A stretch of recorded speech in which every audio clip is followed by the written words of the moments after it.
जय मसीह की सभी को। आज भी हमारे इस कक्षा में आप सभी का स्वागत है। तो जैसे कि हम सदा करते हैं, आज भी परमेश्वर की स्तुति करेंगे और कक्षा में प्रवेश करेंगे।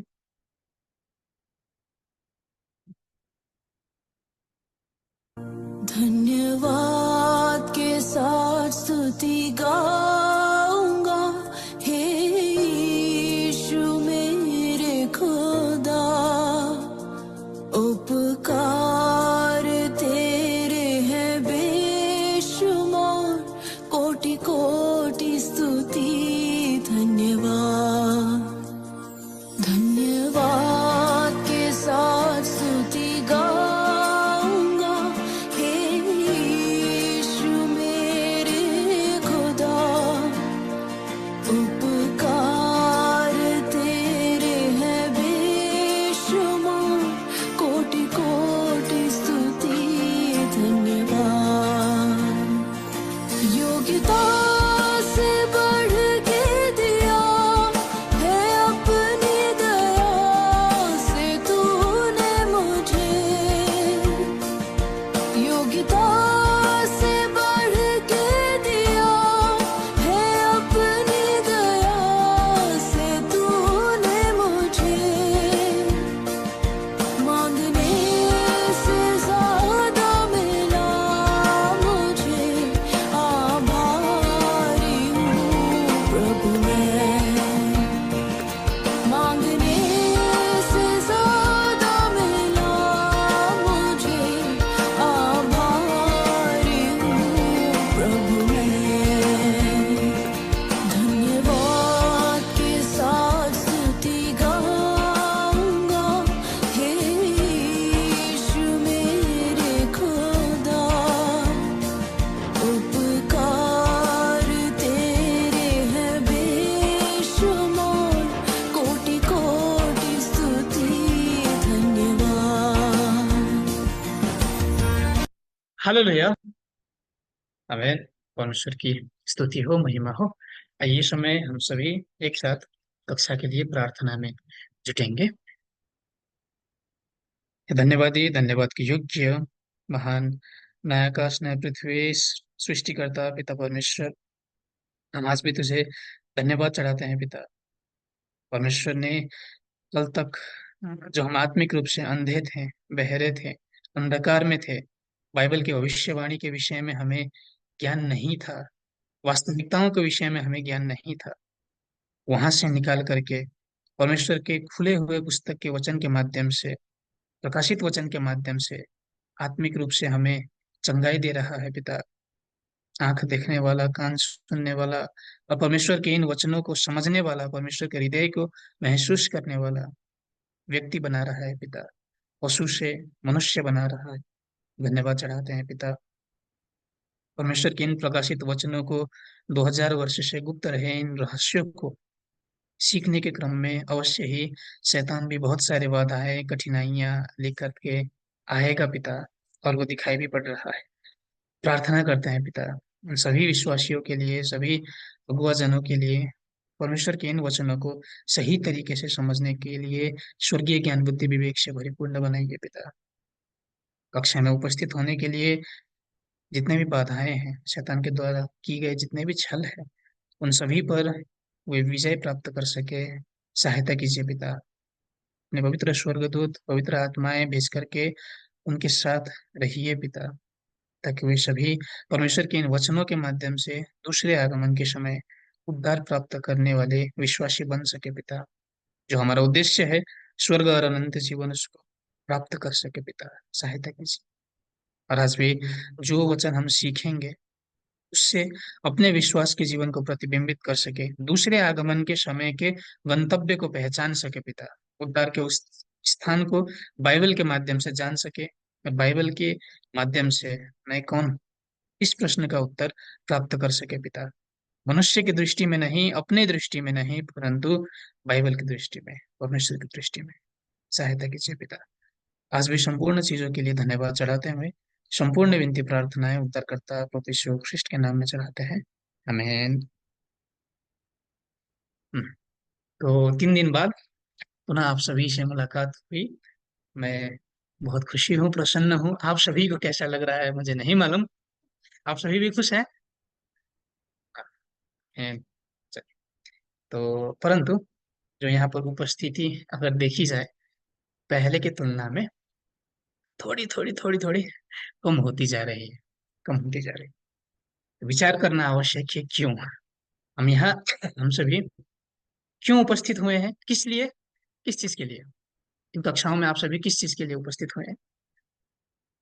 परमेश्वर के वचनों को जान करके सही रूप से विश्वास का जीवन पालन करने के लिए, जो वास्तविक उद्देश्य है हमारा, स्वर्ग और अनंत जीवन, उसको प्राप्त करने के लिए।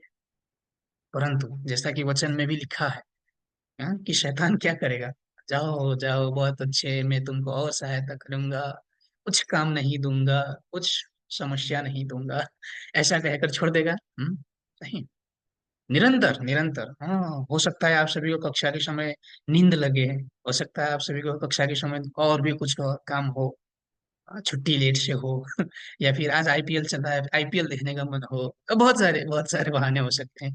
परंतु हमारा जो मुख्य उद्देश्य है, उस पर हमें विजय प्राप्त करना आवश्यक है। याद कीजिए, जब आप सभी पहले दिन इस कक्षा में आए थे, किस जोश के साथ आए थे। हाँ, क्या परमेश्वर की दृष्टि में हमें योग्य का बनना है, स्वर्ग प्राप्त करनी है, जानना है, इस हृदय से। तो वो हृदय हम सभी अंत समय तक, जब तक वो हम प्राप्त नहीं करते, उस समय तक हमें धैर्य करना आवश्यक है, धैर्य करना आवश्यक है। मैं आशा करता हूँ कि आप सब जितने हैं बाकी से विचार कीजिए, प्रभु यीशु के पहले आगमन के समय में भी पहले तो बहुत सारे लोग इकट्ठा हुए। जब प्रभु यीशु ने वचन देना शुरू किया, धीरे धीरे करके सब छोड़ के चले गए। अंतिम में कितने लोग बचे? केवल 12, केवल 12 चेले बचे, जो वास्तव में वचन के प्रति कृषित थे, वचन के लिए भूखने भुखाने वाले, हाँ, प्यासे होने वाले थे।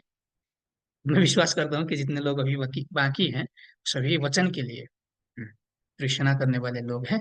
तो वचन को हम सही तरीके से जानना आवश्यक है, और सबसे महत्वपूर्ण बात, परमेश्वर की दृष्टि से देखना आवश्यक है, अपने दृष्टि से नहीं, परमेश्वर के वचन अनुसार देखना आवश्यक है। तो अंत समय तक हम सभी उस गंतव्य में पहुंचना आवश्यक है। तो बीच में रेस कोई नहीं छोड़िएगा, नहीं छोड़िएगा। चलिए, तो हम पिछले समय के विषय में पुनः चर्चा करेंगे। हमने क्या सीखा था पिछले समय? 3 दिन हो चुका, भूल गए कि याद है? नहीं नहीं नहीं, गलत गलत, ये आज का विषय है छाप तो रहेगी। चलिए, ये आज का विषय है, कल का नहीं। तो पिछली बार हमने क्या सीखा था, याद कीजिए। दृष्टांत किया गया, क्या था? हम्म हमें पत्थर और मूर्ति, इस विषय में हमने सीखा था विशेषकर। उससे पहले पहाड़ के विषय में सीखा था। अगर हम बाइबल में देखें, तो भौतिक रूप से पत्थर भी प्रयोग किए गए हैं। इसका अर्थ ये नहीं कि बाइबल में बताया गया सभी पत्थर आत्मिक अर्थ है, ये मतलब नहीं है। इतिहास की पुस्तक में अगर हम देखें, तो भौतिक पत्थर भी था, परंतु उस भौतिक पत्थर के उदाहरण को प्रयोग करके परमेश्वर ने भविष्यवाणी बताई है। भविष्यवाणी, आत्मिक अर्थ, जिसका मतलब जानना आवश्यक है। जो भविष्यवाणी में बताया गया पत्थर है, उस पत्थर का मतलब क्या है? सचमुच जो भवन निर्माण करने वाला वही पत्थर है? आत्मिक पत्थर भी नहीं। पत्थर का मतलब क्या है? पत्थर से क्या काम किया जाता था पुराने नियम के समय में? हम्म परमेश्वर के वचन पत्थर में लिखे गए थे, और पत्थर के माध्यम से ही फैसला किया जाता था। अगर वचन को उल्लंघन किया तो उसे मार के दंड देने की चलन थी।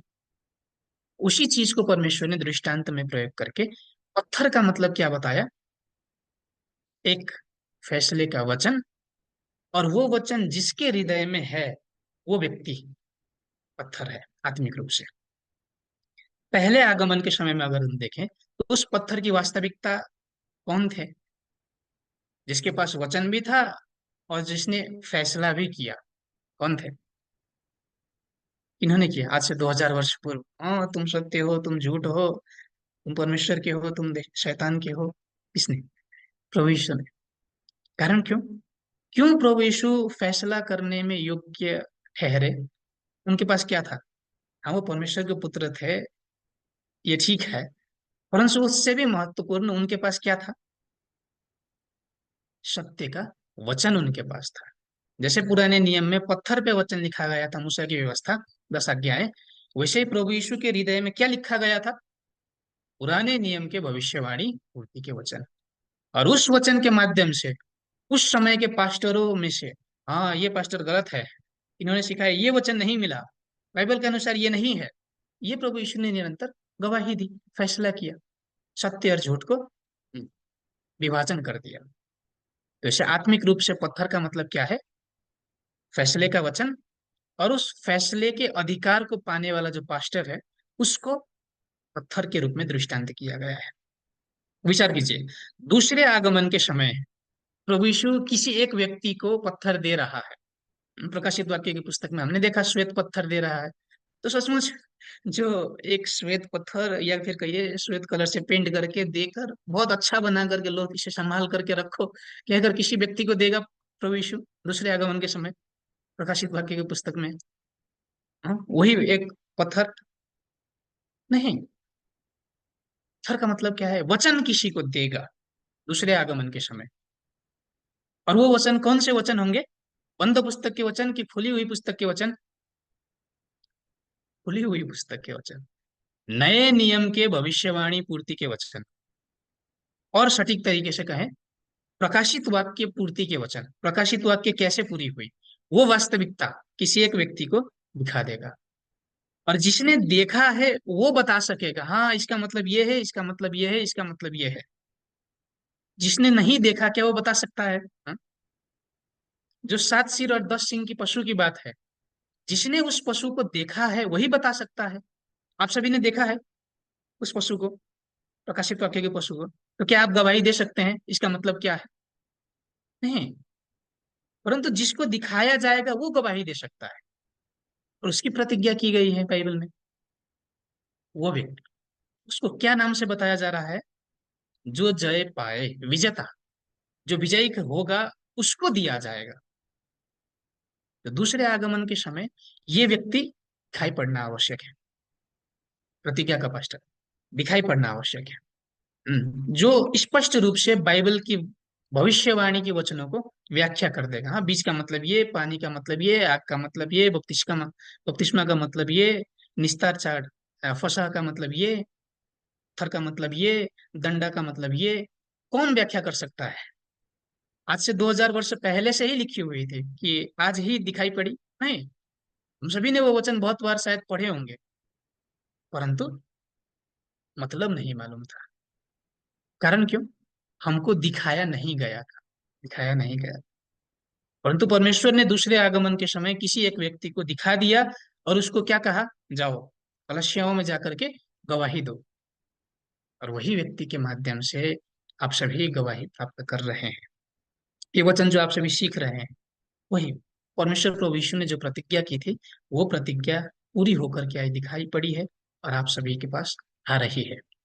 तो ये केवल शिक्षा के रूप में आप सभी ना लीजिएगा, परंतु वास्तविकता के रूप में, बाइबल के अनुसार जो परमेश्वर ने आज से 2000 वर्ष पहले प्रतिज्ञा की थी, वो आज वास्तविकता के रूप में दिखाई पड़ रही है, एक एक एक एक करके। तो वो विचार करना आवश्यक है। आत्मिक मूर्ति पूजा के विषय में थोड़ा हम करें। मूर्ति के मतलब क्या था? भविष्यवाणी की पुस्तक में आत्मिक मूर्ति का मतलब क्या था? क्या था? मूर्ति कौन मूर्ति है? हम्म? इंसान को ही, अथवा पास्टर को ही मूर्ति के रूप में बताया जा रहा है। परमेश्वर की दृष्टि में कौन से पास्टर मूर्ति हैं? कौन से पास्टर? सभी पास्टर मूर्ति हैं। मूर्ति की विशेषता क्या है? मनुष्य के हाथ द्वारा बनाए गए, जो देख नहीं सकता, सुन नहीं सकता, बोल नहीं सकता, वो मूर्ति है।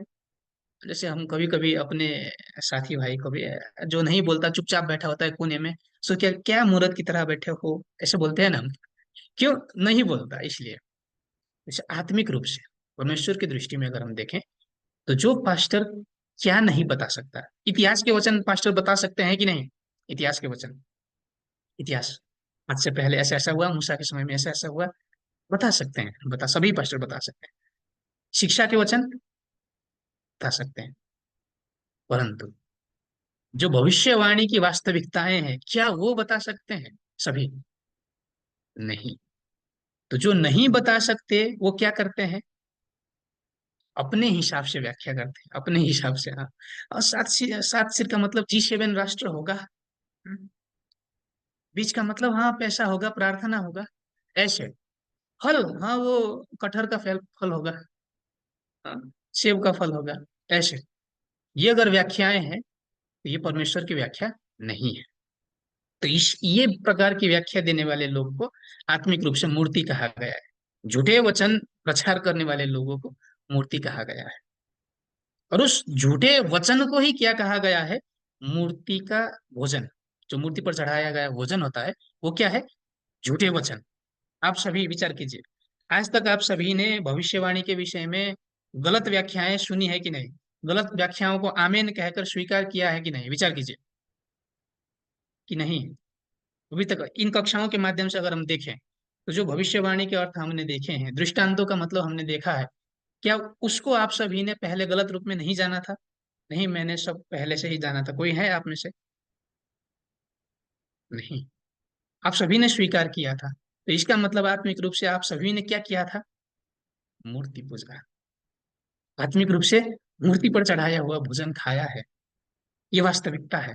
केवल आप सभी ने नहीं, मैंने भी मैंने भी खाया था। परंतु कब तक? जब तक ये वचन नहीं प्राप्त किया था तब तक। उससे पहले हम सभी ने अनजानवश, भौतिक रूप से तो किसी ने नहीं किया, परंतु आत्मिक रूप से हम सभी ने किया है। तो विचार कीजिए, भौतिक रूप से मूर्ति पूजा परमेश्वर घृणा करता है, परंतु आत्मिक मूर्ति पूजा परमेश्वर घृणा नहीं करता, कि दोनों घृणा करता है? हम्म? दोनों। अब आप सभी क्या करेंगे? ये महत्वपूर्ण बात है। आप सभी ने वास्तविकताओं को जान रहे हैं, और वास्तविकता ये है, परंतु पुनः पीछे लौट करके उन्हीं मूर्तियों को सेवा करेंगे, उन्हीं पर चढ़ाए हुए भोजनों को, झूठी शिक्षाओं को खाएंगे, या फिर क्या करेंगे? ये अब आप सबकी जिम्मेवारी है। परमेश्वर आप सभी को वास्तविकता दिखा रहा है। चयन का जिम्मेवारी आप सभी का है। आप सभी क्या चयन करेंगे, ये महत्वपूर्ण बात है। तो इसीलिए मैं आशा करता हूं कि आप सभी मूर्ति को पहचानेंगे और मूर्ति पर चढ़ाए हुए भोजन को नहीं खाएंगे, केवल सत्य के वचनों को स्वीकार करके हृदय में रखेंगे। तो आज इन्हीं विषय को हम जोड़ करके आज के विषय में प्रवेश करेंगे। आज का कक्षा थोड़ा लंबा होगा, परंतु बहुत महत्वपूर्ण भी है, इसीलिए ध्यान दे करके सुनिएगा। तो आज के विषय में हम सीखेंगे दृष्टांत किया गया छाप के विषय में, तुरही के विषय में और गीत के विषय में। ये दूसरे आगमन के समय के सबसे महत्वपूर्ण भविष्यवाणियों में से है, तो इसीलिए आप सभी ध्यान दीजिएगा। तो सबसे पहले हम दृष्टांत किया गया छाप या फिर चिन्ह के विषय में देखेंगे क्या मतलब है। पढ़कर देखिए प्रकाशित वाक्य 7 अध्याय के 2 पद को। फिर मैंने एक और स्वर्गदूत को जीविते परमेश्वर की मुहर लिए हुए पूरब से ऊपर की ओर आते देखा। उसने उन चारों स्वर्गदूतों से, जिन्हें पृथ्वी और समुद्र की हानि करने का अधिकार दिया गया था, ऊंचे शब्द से पुकार कर कहा, जब तक हम अपने परमेश्वर के दासों के माथे पर मुहर न लगा दे, तब तक पृथ्वी और समुद्र और पेड़ों को हानि न पहुंचाना। हमें ये दूसरे आगमन के समय की प्रतिज्ञा है। क्या प्रतिज्ञा है? यहाँ पर पृथ्वी, समुद्र और पेड़ों पर हाँ फैसला किया जा रहा है, हानि की जा रही है। परंतु विचार कीजिए, क्या सचमुच भौतिक समुद्र को सुखाने की बात, भौतिक पेड़ों को जलाने की बात, भौतिक पृथ्वी पर फैसला करने की बात, यही बात है? हम्म, शायद आप सभी अब समझ रहे होंगे। आत्मिक समुद्र का मतलब झूठे शिक्षाओं के संसार, पेड़ का मतलब मनुष्य विश्वासी, पृथ्वी का मतलब विश्वासी, उन पर फैसला किया जा रहा है। परंतु उससे पहले क्या किया जा रहा है? जो परमेश्वर के दास हैं उनके माथे पर मुहर लगाई जा रही है। मुहर। तो विचार कीजिए, सचमुच दूसरे आगमन के समय परमेश्वर उतर करके आएगा और सभी को ठैप ठैप ठैप ठैप करके मुहर लगा देगा। वही मतलब है। ये मुहर का मतलब क्या है, इसे जानना आवश्यक है।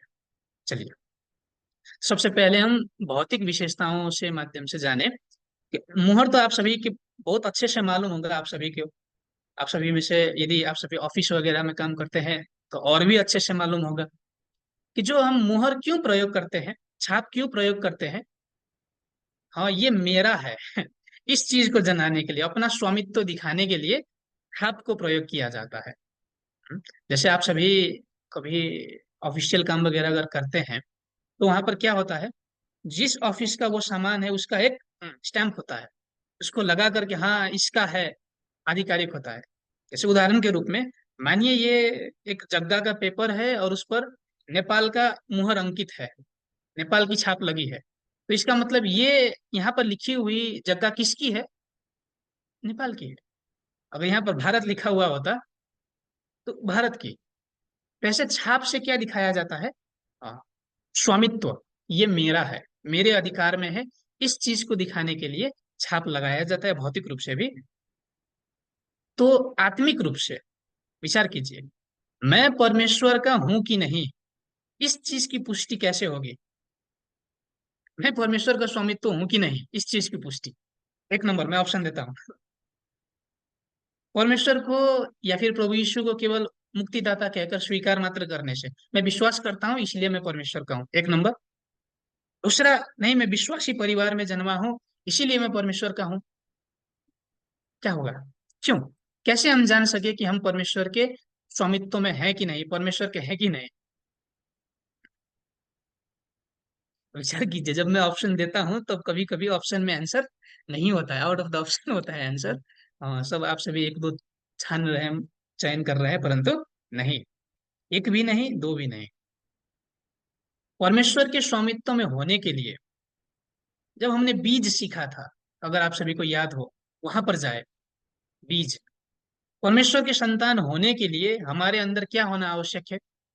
केवल मैं परमेश्वर को विश्वास करता हूँ, मैं परमेश्वर का हूँ, इतना मुख से कहना पर्याप्त नहीं। परमेश्वर का बीज हमारे अंदर होना आवश्यक है। यदि परमेश्वर का बीज हमारे अंदर है तो ही हम परमेश्वर का संतान है, नहीं तो नहीं। अब विचार कीजिए, परमेश्वर का बीज का मतलब क्या था? वचन, वचन। यदि परमेश्वर के सत्य के वचन, झूठे वचन नहीं, मनगढ़ंत गवाही नहीं, परंतु जो बाइबल अनुसार की व्याख्या है, वो अगर हमारे हृदय में है तो ही हम परमेश्वर के हैं, नहीं तो नहीं। ये बाइबल की व्याख्या है। तो आत्मिक रूप से यूहन्ना एक के एक पद में अगर हम जाकर के देखें, तो वहां पर क्या बताया जा रहा है? हाँ, परमेश्वर को वचन कहकर बताया जा रहा है, वचन। जैसे विचार कीजिए, आप सभी छाप अगर प्रयोग करते हैं, तो उस छाप में किसका नाम लिखा हुआ होता है? जो मालिक होता है उसका नाम लिखा हुआ होता है कि दूसरों का नाम लिखा हुआ होता है? किसी के छाप है, छाप में जिस व्यक्ति का छाप है उस व्यक्ति का नाम उल्लेख किया गया होता है, या फिर संस्था का है तो संस्था का नाम उल्लेख किया गया होता है। तो वैसे अगर परमेश्वर का छाप है तो वहां पर क्या लिखा होना चाहिए? परमेश्वर का नाम लिखा होना आवश्यक है, परमेश्वर का। तो इसका मतलब है एक परमेश्वर का छाप परमेश्वर बनाएगा, काठ में खोप करके, पत्थर में खोप करके, और वहां पर परमेश्वर यहोवा लिख करके छाप मारेगा, ये बात है? नहीं, नहीं। परमेश्वर को यूहन्ना एक की एक में क्या बताया जा रहा है? वचन बताया जा रहा है, वचन। तो परमेश्वर का छाप मतलब परमेश्वर का वचन, परमेश्वर का वचन। यदि परमेश्वर का वचन हमारे हृदय में है तो इसका मतलब परमेश्वर का छाप हमारे मस्तक पर या फिर माथे पर है, ये मतलब है, हाथ में है, ये मतलब है। सचमुच परमेश्वर आकर के माथे पर टैप टैप टैप नहीं मारेगा, परमेश्वर के वचन को हृदय में। से आप सभी कभी कभी, आप सभी को अनुभव है कि नहीं, परंतु मुझे अनुभव है, जब हम बच्चे हुआ करते थे तब स्कूल कॉलेज वगैरह की परीक्षा में चीटिंग किया करते थे। चीटिंग के वक्त क्या होता है, हाँ आज मैंने सारा छाप लिया, सारा छाप लिया, हाँ पूरा का पूरा छाप लिया, ऐसा कहकर हम प्रयोग करते हैं वो शब्द। इसका मतलब क्या? कि सभी एग्जाम में जाकर के ढैप ढैप ढैप मारा? नहीं, जैसा लिखा हुआ था उसको वो बहू अपने पास भी ले आए, पेपर में लिख दिया, ये मतलब है। परंतु अगर हम बाइबल के भाषा में उस छाप को व्याख्या करें, बाइबल के अनुसार, तो छाप का मतलब वचन से है, वचन से। इसको और स्पष्ट होने के लिए हम अगर यूहन्ना 3 के 31 से 33 तक जाकर देखें, तो जो छाप लेने वाला व्यक्ति है वो वचन को सुन करके गवाही प्राप्त करते हैं, ऐसा बताया गया। एक बार हम पढ़ कर देखें, जो ऊपर से आता है वो सर्वोत्तम है, जो पृथ्वी से आता है वो पृथ्वी का ही है और पृथ्वी की बातें कहता है। जो स्वर्ग से आता है वह सबके ऊपर है। जो कुछ उसने देखा और सुना है उसकी गवाही देता है, और कोई उसकी गवाही ग्रहण नहीं करता। जिसने उसकी गवाही ग्रहण कर ली उसने इस बात पर छाप लगा दी कि परमेश्वर सच्चा है। आमीन। ये पहले आगमन की बात है। जो स्वर्ग से आया हुआ व्यक्ति कौन थे? स्वर्ग से कौन आया हुआ था? प्रभु यीशु। प्रभु यीशु ने स्वर्ग में देखा। प्रभु यीशु ने क्या कहा है? जो काम मैं करता हूं मैं अपने आप से नहीं करता हूँ। पिता को जो देखते हुए जो करते हुए देखता हूँ वही मैं भी करता हूँ, यही बताया। वैसे प्रभु यीशु ने भी क्या किया? स्वर्ग की बातों को, स्वर्ग के वचनों को गवाही दी, गवाही दी। और जिन लोगों ने प्रभु यीशु के उन वचनों को स्वीकार किया, हाँ, उन्होंने स्पष्ट रूप से छाप लिया, छाप, कि सचमुच परमेश्वर सच्चा है, वो परमेश्वर के द्वारा ही भेजा गया है, इस बात की पुष्टि करते।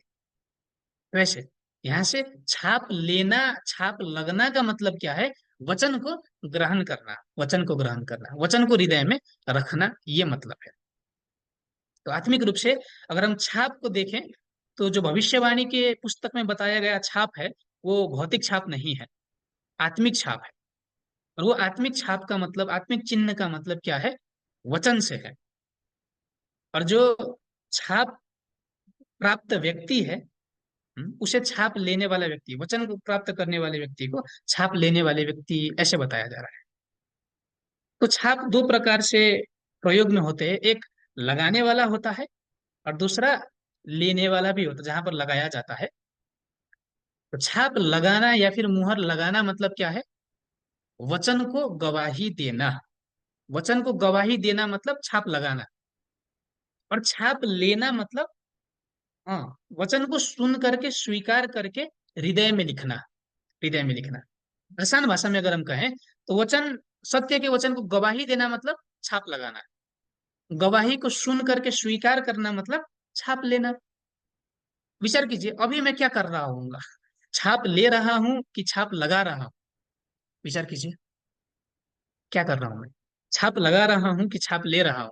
वचन के माध्यम से अगर हम देखें, छाप, हम्म, लगा रहा हूं। लगा। आप सभी क्या कर रहे हैं? छाप लगा रहे हैं कि छाप ले रहे हैं? छाप ले रहे हैं, ले रहे हैं। तो ऐसे वचन का छाप मतलब वचन को सुन करके ग्रहण करना, सत्य के वचनों को। तो ये मतलब है। आगे बढ़ते हैं। नीति वचन की पुस्तक में भी अगर हम जाकर के देखें तो परमेश्वर क्या कह रहा है? हबक्कुक के पुस्तक में भी सेम, कि जो वचन है उसको अपने हृदय में स्पष्ट करके लिखो, ताकि जब तुम दौड़ते वक्त भी उसे पढ़ सको, भविष्यवाणी के विषय में विशेषकर, ताकि जब वो पूरी हो तुम विश्वास कर सको इसके लिए। इब्रानियों की पुस्तक में भी अगर हम 8 अध्याय में जाकर के देखें, परमेश्वर ने क्या कहा है? कि मैं अपने वचनों को, अपने नियमों को मनुष्य को हृदय में लिख दूंगा, और उसके बाद उनके पाप को स्मरण नहीं करूंगा, पाप क्षमा दूंगा, ये मतलब है। वैसे छाप लगाना मतलब क्या है? वचन की गवाही देना। और छाप लेना मतलब वचन को प्राप्त करना, सुन करके छाप लेना, हृदय में रखना। पहले आगमन के समय एक बार हम जाकर के देखें, पहले आगमन के समय भी छाप लगाने की काम दिखाई पड़ी थी। विचार कीजिए, प्रभु यीशु के आने से पहले छाप क्यों लगाया जाता है? पुनः विचार कीजिए, छाप क्यों लगाया जाता है? प्रभु यीशु ने किसी पर छाप लगाया, इसका मतलब क्या है? अपने नाम को किसी के ऊपर रख दिया, इसका मतलब क्या है? कि आज से वो प्रभु यीशु का हो गया है, वो प्रभु यीशु के स्वामित्व में, प्रभु यीशु के अधिकार में आए, ये मतलब है। मैंने किसी पेपर पर, डॉक्यूमेंट पर अपना छाप मार दिया, इसका मतलब वो आज से मेरा हुआ, ये मतलब है। पहले आगमन के समय, पहले आगमन के समय अगर हम देखें तो प्रभु यीशु के आने से पहले, प्रभु यीशु के आने से पहले सभी विश्वासी अंधकार में थे, भ्रम में थे, या फिर वास्तविकताओं को जान रहे थे बाइबल के अनुसार? विचार कीजिए, प्रभु यीशु के आने से पहले भ्रम में थे, भ्रम में थे, आत्मिक रूप से अंधकार में थे, अंधे थे, बहरे थे, नहीं जानते थे। तो उस समय वे सभी किसके स्वामित्व में होंगे? परमेश्वर के स्वामित्व में, या फिर ना जानते हुए, अनजानवश, भूलवश शैतान के स्वामित्व। विचार कीजिए, किसके स्वामित्व में? जब हम अज्ञानता में रहते हैं, जब हम परमेश्वर के वचनों को नहीं जानते, उस समय क्या हम परमेश्वर के अधीन में हो सकते हैं? परमेश्वर के स्वामित्व बन सकते हैं? नहीं। तो प्रभु यीशु के आने से पहले सभी उस संसार के लोग, जो हमने समुद्र में भी देखा था, समुद्र को शासन करने वाला प्राणी कौन है? समुद्र को परमेश्वर शासन करता है? नहीं, शैतान शासन करता है। वैसे झूठे वचनों से या फिर अज्ञानतावश मनुष्य के वचनों को स्वीकार करके अगर हम अपने हृदय में रखते हैं, तो हम परमेश्वर के स्वामित्व में नहीं होते हैं। प्रभु यीशु ने क्या किया? आकर के सभी को अपने स्वामित्व में किया। हाँ, और उसके लिए पहचानना आवश्यक था। ये मेरा है, ये नहीं, ये मेरा है, ये नहीं। इसके लिए क्या किया गया? छाप लगाया गया। जिस चीज पर छाप है वो मेरा है, और जिस चीज पर छाप नहीं वो मेरा नहीं है। बहुत आसान है। तो प्रभु यीशु ने क्या पहले आगमन के समय भी अपने चेलों पर मारा, स्टैंप लगाया? नहीं लगाया। क्या किया? आत्मिक रूप से वचन को प्रचार किया। जो परमेश्वर ने प्रभु यीशु को खुली हुई पुस्तक के वचनों का ज्ञान दिया, पुराने नियम के भविष्यवाणी पूर्ति के वचनों को दिया, और वो वचन प्रभु यीशु ने क्या किया? अपने चेलों को दिया। वो वचन चेलों ने अपने हृदय में रखा। तो इसका मतलब क्या है? चेलों ने छाप लिया, छाप। परमेश्वर के वचनों का छाप लिया। और उसके बाद वो सभी परमेश्वर के स्वामित्व में गए। परंतु बाकी जिन्होंने वचन को स्वीकार नहीं किया, वचन की छाप नहीं ली, शास्त्री, फरीसी वगैरह, यहूदी, क्या वो परमेश्वर के स्वामित्व में आए? परमेश्वर ने उन्हें परमेश्वर का संतान कहा कि किसका संतान कहा था? शैतान का संतान ऐसा कहा। शैतान क्यों? अपने पिता शैतान से हो। क्यों? क्योंकि उनके पास परमेश्वर का छाप नहीं था, अर्थात परमेश्वर का वचन नहीं था। ये मतलब है, भविष्यवाणी पूर्ति के वचन नहीं थे। वैसे उसके बाद प्रभु यीशु ने सभी को वचन प्रचार किया। हाँ, वास्तविकता ये है, आओ आओ मेरे पास आओ, देखो। और उसको स्वीकार करके, वास्तविकता यही है, इसको जान करके जितने लोग आए, वे सभी ने अब परमेश्वर का हुए, वे सभी। उससे पहले कोई नहीं था, ये मतलब है। दूसरे आगमन के समय विचार कीजिए। जब तक पुस्तक बंद है, तब तक क्या हम उसे अपने रूप से व्याख्या नहीं करते? विचार कीजिए। जब तक दृष्टांतों का अर्थ हमने नहीं सीखा था, कि इन सभी चीजों को आपने भी अपने अपने तरीके से व्याख्या किया था कि नहीं? अनुभव है कि नहीं आप सभी का? विचार कीजिए। दृष्टांतों के विषय में, भविष्यवाणियों के विषय में, हो सकता है इतिहास के विषय में आप सभी ने कोई थपकट नहीं की, स्पष्ट तरीके से जैसा है वैसा ही जाना है। शिक्षाओं के विषय में भी हो सकता है सही तरीके से सीखा हो। परंतु भविष्यवाणी के विषय में, दृष्टांतों के विषय में, क्या उसको हमने अपने रूप से व्याख्या किया है कि नहीं? विचार कीजिए, विचार कीजिए, देखिए वास्तविकताओं को। अगर हमने व्याख्या किया है अपने हिसाब से, तो क्या हम कल तक भ्रम में नहीं थे? हम्म? अगर हम आग को भौतिक आग समझ रहे थे, आग के फैसले को भौतिक आग का फैसला समझ रहे थे, तो क्या हम भ्रम में नहीं थे?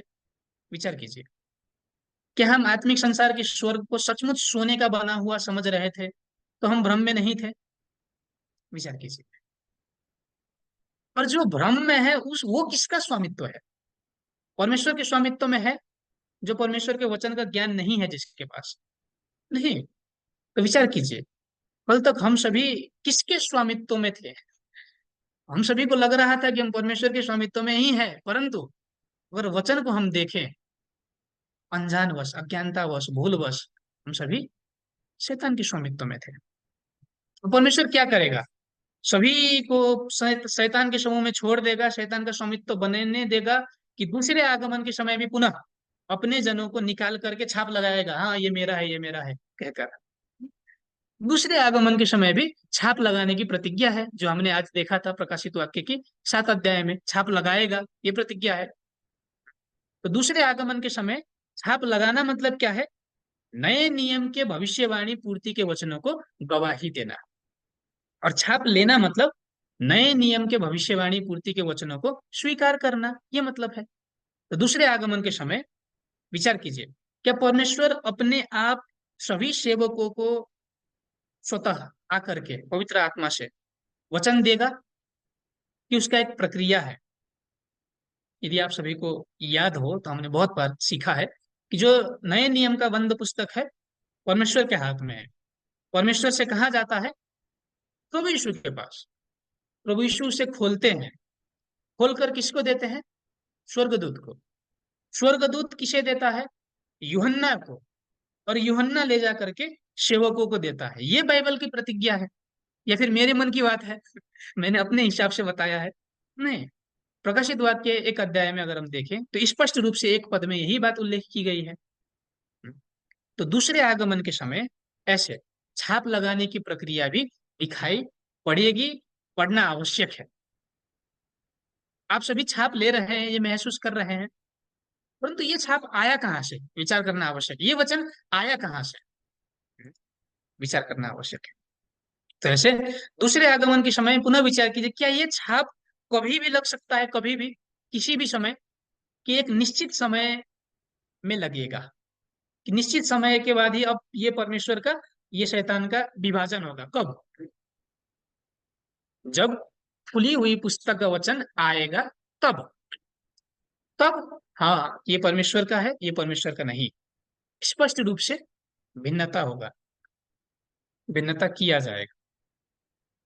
और अगर आप सभी उस प्रक्रिया को याद है, अगर आप सभी को, कि उद्धार का काम कब होगा, किस किस चीज के घटने के बाद उद्धार का काम होगा, पहले क्या होगा, उसके बाद क्या होगा, उसके बाद क्या होगा? हम्म, तो पहले विद्रोह होगा, उसके बाद विनाश होगा, और उसके बाद ही उद्धार का काम होगा।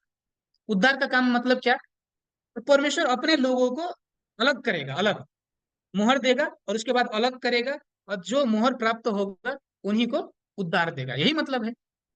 यही बात प्रकाशित वाक्य की 7 अध्याय में लिखी गई है, जो हम बाद में सीखेंगे, कि प्रकाशित वाक्य के 7 अध्याय में छाप लगाया जाता है। परंतु वो छाप कब लगाया जाता है? अगर 6 अध्याय में जाकर के देखें तो सूर्य, चंद्र, तारा धरती पर गिरने के बाद, उसके बाद 7 अध्याय में, प्रकाशित वाक्य के 7 अध्याय में मुहर दी जाती है। तो ये सूर्य, चंद्र, तारा गिरने की प्रतिज्ञा अगर हम देखें तो मती के पुस्तक में भी है, जो हम थोड़ी देर में देखेंगे। तो ऐसे सूर्य, चंद्र, तारा गिरने के बाद परमेश्वर मुहर लगाना शुरू करता है। प्रकाशित वाक्य 14 अध्याय में अगर हम जाकर के देखें तो वो छाप लगे हुए लोग कितने हैं? 1,44,000 है, जिनके माथे पर परमेश्वर का नाम, प्रभु यीशु का नाम लिखा हुआ है। प्रकाशित वाक्य 14 अध्याय में बाद में आप सभी पढ़िएगा, वहां पर 1,44,000 लोग हैं जिनके माथे पर वो छाप लगाया गया है। इसका मतलब क्या है? कि नए नियम के भविष्यवाणी पूर्ति के वचनों को स्पष्ट रूप से अपने हृदय में रखे हुए लोग हैं। और वो कहाँ पर एकत्रित हुए हैं, इकट्ठा हुए हैं? कौन से पर्वत में? सिय्योन पर्वत में, सिय्योन पहाड़ पर। ऐसे तो दूसरे आगमन के समय छाप कहाँ लगाया जाएगा, ये महत्वपूर्ण है। विचार कीजिए, छाप लगाने के लिए क्या होना आवश्यक है? सबसे पहले वचन होना आवश्यक है, वचन। दूसरे आगमन के समय नए नियम के भविष्यवाणी पूर्ति के वचन जहां है, वहीं से छाप लगाया जा सकता है, दूसरे स्थान से नहीं। बाइबल के अनुसार अगर हम देखें तो सिय्योन पहाड़ पर, वहां पर छाप लगाने का काम होगा। छाप लगाने का समय कब है? विद्रोह और विनाश के काम के बाद, उसके बाद छाप लगा करके उद्धार दिया जाएगा। वैसे परमेश्वर के छाप का मतलब क्या है? एक नंबर परमेश्वर का वचन, और दूसरा वो परमेश्वर के वचन को प्राप्त करने वाला जो पास्टर है, वो भी आत्मिक रूप से छाप है। कारण क्यों? वो भी आगे चल करके दूसरों पर छाप लगाता है। तो ऐसे परमेश्वर के छाप का मतलब परमेश्वर का वचन, और उस वचन को पाने वाला पास्टर। छाप लगाना क्यों आवश्यक है? कारण परमेश्वर का स्वामित्व बनाने के लिए, ये सचमुच अब परमेश्वर का है, इसे दिखाने के लिए, प्रमाण के लिए छाप लगाना आवश्यक है। और छाप लेने वाले व्यक्ति दूसरे आगमन के समय अगर हम देखें तो सिय्योन पर्वत के 12 गोत्र, 1,44,000, जो हम बाद में इसके विषय में स्पष्ट रूप से सीखेंगे। तो ऐसे दूसरे आगमन के समय में भी छाप लगाने की प्रतिज्ञा है। अब विचार कीजिए, तो सभी ने एक छाप के विषय में बहुत अच्छे से सुना होगा, 666 सुना है आप सभी ने? ये क्या है? आप सभी ने बहुत प्रकार की व्याख्याएं सुनी होंगी शैतान के छाप के विषय में। 666 इसके विषय में आप सभी ने सुना है। आप सभी को मालूम होगा व्याख्या क्या क्या है, परंतु बाइबल के अनुसार अगर हम देखें तो उसका मतलब क्या है, आज हम जानने का प्रयत्न करें। अगर परमेश्वर का छाप या चिन्ह मतलब परमेश्वर का वचन है, तो शैतान की छाप का मतलब क्या होगा? हम्म, आसान है। शैतान का वचन, झूठा वचन, झूठा वचन। और वो छाप लेना मतलब झूठे वचन को स्वीकार करना, अपने हृदय में रखना, ये मतलब है। और वो झूठे वचन से भरे हुए जो पास्टर है, उनको भी आत्मिक रूप से शैतान का छाप बताया जा रहा है। हम एक एक करके देखने का प्रयास करें। अगर हम प्रकाशित वाक्य 13 अध्याय में जाकर के देखें, तो वहां पर क्या होता है कि जो 7 दूत प्रभु यीशु ने चयन किया दूसरे आगमन के समय,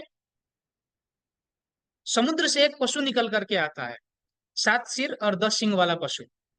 वो उन पर विनाश करता है, और विनाश करने के लिए क्या प्रयोग करता है? मूर्ति को चढ़ाया हुआ भोजन खिलाता है, और जो पशु का छाप है 666, उसको लगा देता है उन 7 दूतों पर, उन विश्वासियों पर। इसका मतलब क्या है? मूर्ति को चढ़ाया हुआ भोजन, इसका तो अर्थ आप सभी ने जाना, झूठे वचन। तो पहले परमेश्वर ने सत्य का वचन केवल दिया था, उसको छोड़ करके अब पुनः पुरानी शिक्षाओं में चले गए, ये मतलब है। शैतान के वचन को स्वीकार किया, हृदय में धारण किया, ये मतलब है। एक बार हम पढ़कर देखें प्रकाशित वाक्य 13 अध्याय के 16 पद से। उसने छोटे बड़े, धनी कंगाल, स्वतंत्र दास, सबके दाहिने हाथ या उनके माथे पर एक एक छाप कर दी, कि उसको छोड़ जिस पर छाप अर्थात उस पशु का नाम या उसके नाम का अंक हो, अन्य कोई लेन देन ना कर सके। ज्ञान इसी में है, जिसे बुद्धि हो वह इस पशु का अंक जोड़ ले, क्योंकि वह मनुष्य का अंक है, और उसका अंक 666 है। आमीन। तो यहाँ अगर हम देखें, तो जो पशु है, वो पशु एक छाप लगा रहा है, और उस छाप को क्या बताया जा रहा है? एक अंक है, अंक, संख्या, मनुष्य का संख्या है। और उस वो संख्या क्या है? 666 है, ऐसे बताया जा रहा है। और ये छाप जिनके पास है, प्रकाशित वाक्य 14 अध्याय में अगर हम जाकर के देखें, तो वो छाप पाने वाले लोग जो हैं, वो आग और गंधक की पीड़ा में यातना भोगेंगे, ये बात बताई जा रही है। तो ऐसे ये छाप परमेश्वर का छाप नहीं है, शैतान का छाप है, जो 666 छाप से बताया जा रहा है। परंतु इसकी व्याख्या क्या है, ये महत्वपूर्ण है। अगर ध्यान देकर के 18 पद को देखें, तो वो क्या है? वो मनुष्य का एक अंक है, मनुष्य का अंक है, मतलब मनुष्य का संख्या, 666, ये अंक है। विचार कीजिए, आप सभी को नेपाल में अगर 100 नंबर दबाया जाए, तो 100 का मतलब क्या होता है? 100, 100 दबाने पर कहाँ जाता है फोन? पुलिस के पास। 100 नंबर किसका नंबर है? पुलिस का नंबर है। ऐसे 400 नंबर अगर दाबे तो एम्बुलेंस का नंबर है। आप सभी ने 402 ऐसा कहकर किसी को संबोधन करते हैं, चार, ये व्यक्ति 402 है, इसका मतलब क्या? वो फ्रॉड है, इसका मतलब ये है।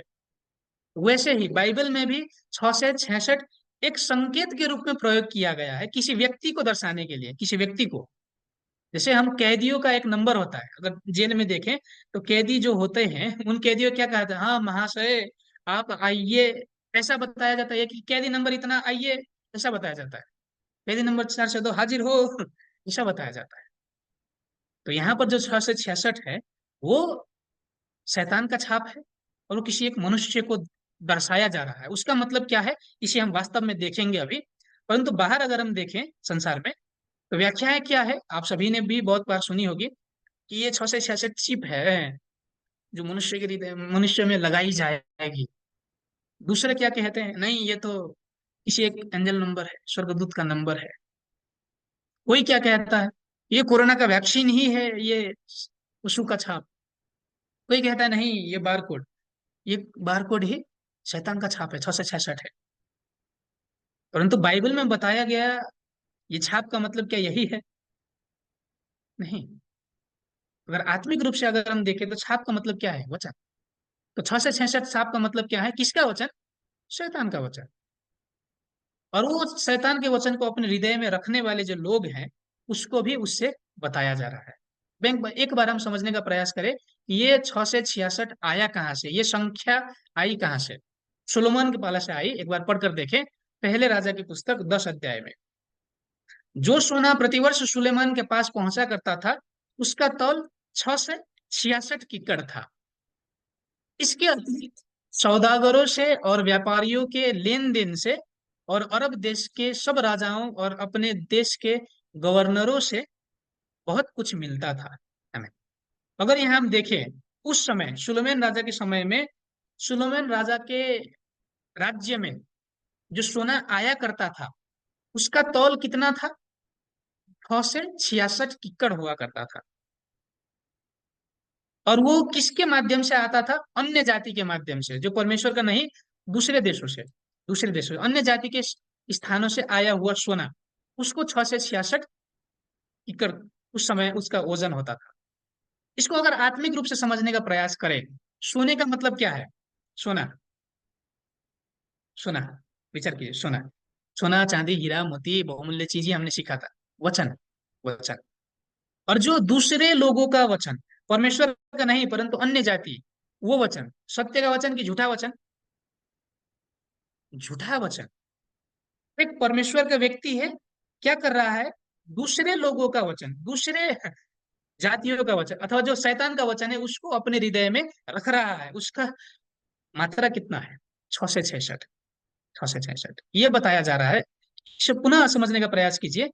ऐसे जो राजा सुलेमान के पास आया करता था सोना, वो 6 से 66 किकड़ होता था, परंतु वो परमेश्वर का नहीं, दूसरे राज्यों से और अन्य जाति के राज्य से आया करता था।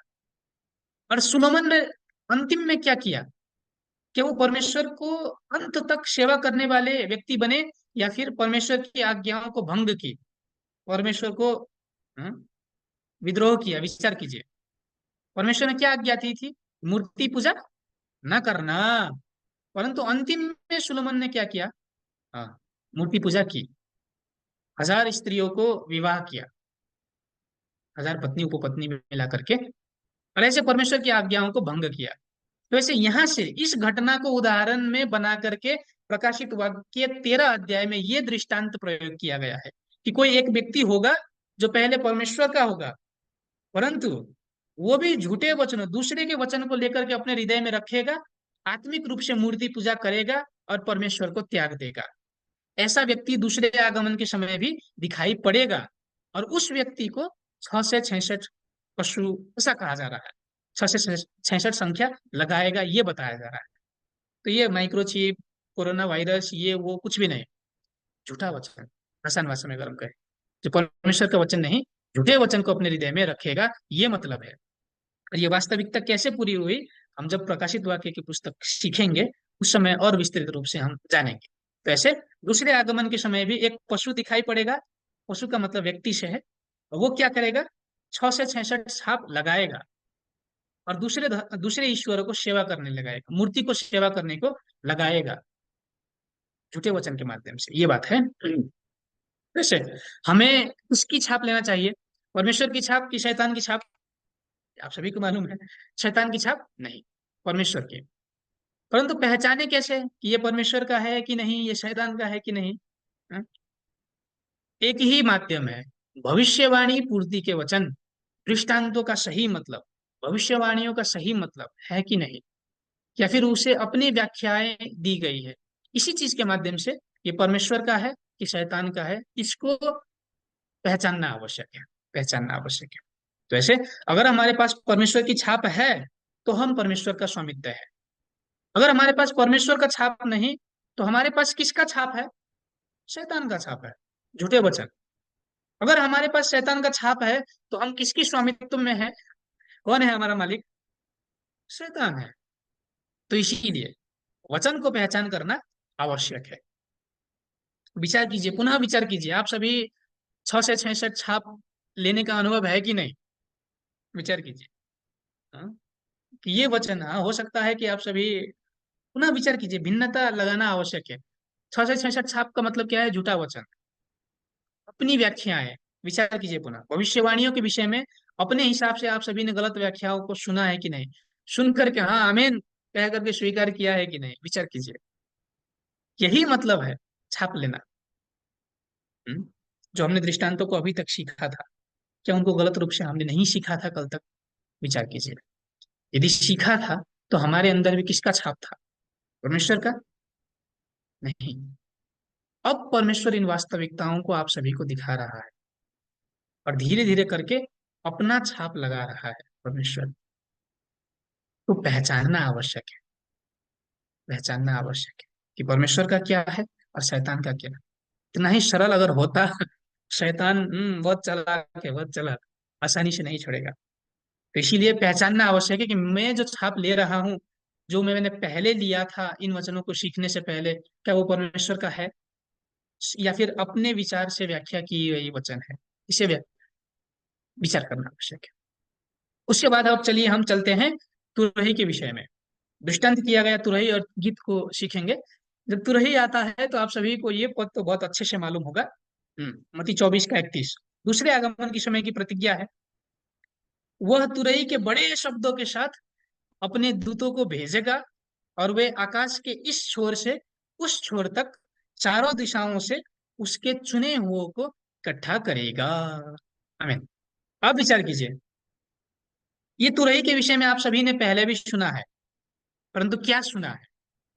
छाप के विषय में भी आप सभी ने सुना था, परंतु जो बाइबल के अनुसार छाप की व्याख्या है, क्या उसको आप सभी ने सुना था? आपको मालूम था?